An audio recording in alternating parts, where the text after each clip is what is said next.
All right, shares of Cisco lower today. Piper Jaffray cuts that stock to neutral from overweight ahead of the company's earnings this week. They cite a slowing macro environment. It's our call of the day. Shannon, you own it. Enterprise and service provider slowdown, they cite. Firm sees limited downside, however, given better free cash flow in 2021 catalyst and the yield. What say you?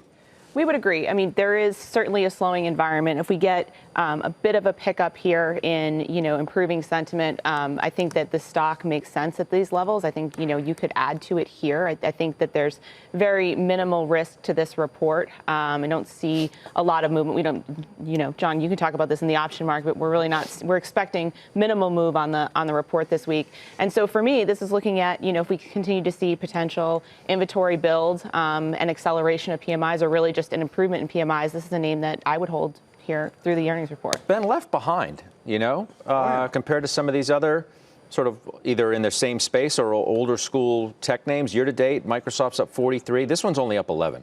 All right. Adobe 29. Weiss was talking about that. Intel 24. Joe, you were talking about that. IBM is even up 20. Software is up 27. Tech's up 38. This one's up 11. Kramer says people have been anxious to flee the stock. There's no catalyst. It's inexpensive. It yet hasn't had the move.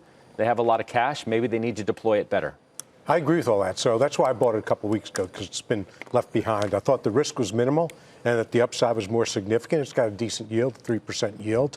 To me, the 5G, which they are in the heart of, is going to drive a lot of these stocks over the next few years. So it's a long-term play. There's one estimate that 5G spending is going to be $2.7 trillion. That's by far the largest estimate out there by multiples. But I just don't see. Is that in the stock though? Like, because 5G is not like this sudden thing that just got sprung on us. You have to believe that some of that's baked into whatever price it sells at now. Actually, right? It's not, because the spending is just really starting to pick up. I was going to say, you better hope that 5G is not priced into a name like this. It's not. Right. It's not. If it's an underperformer, you think sell side estimates for 2020 don't have any 5G adoption whatsoever?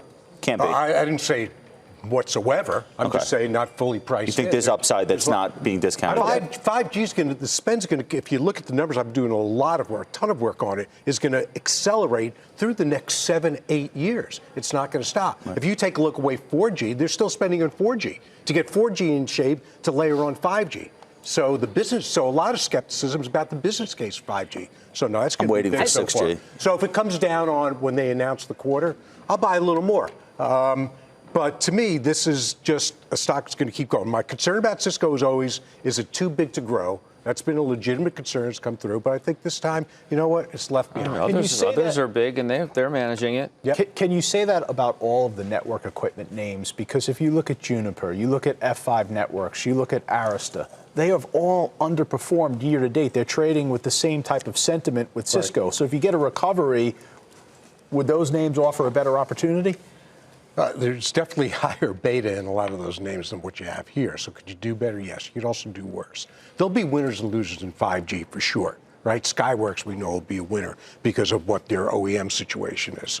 So I just think that 5G is not coming out and somebody's going to ring the bell and say, buy all these stocks. You got to pick the ones that are going to participate. Okay. This one, it's one of the stocks that's held back the Dow, quite frankly, Scott. I mean, it's got a 5%, and, so to Stephen and Shannon's points, is this one ready to finally have some good enough news to lift the stock up here? We saw a very large put seller come in last week, Shannon. The December 45 strike, Scott, they sold 25,000 puts with the stock at 48. That's a bet that the stock doesn't fall through 45. Or if it does, the person is saying, I'm comfortable owning 2.5 million shares down at that level. That's a pretty big bet. Shannon, last word to you. I think the enterprise, IT slowdown has hit, to Joe's point, these hardware companies a lot harder. And so it's not being priced as much into, your Salesforce, CRM, provider. So I think that there's some, potential upside here in these stocks because of that, if you're not anticipating this huge slowdown in enterprise spend.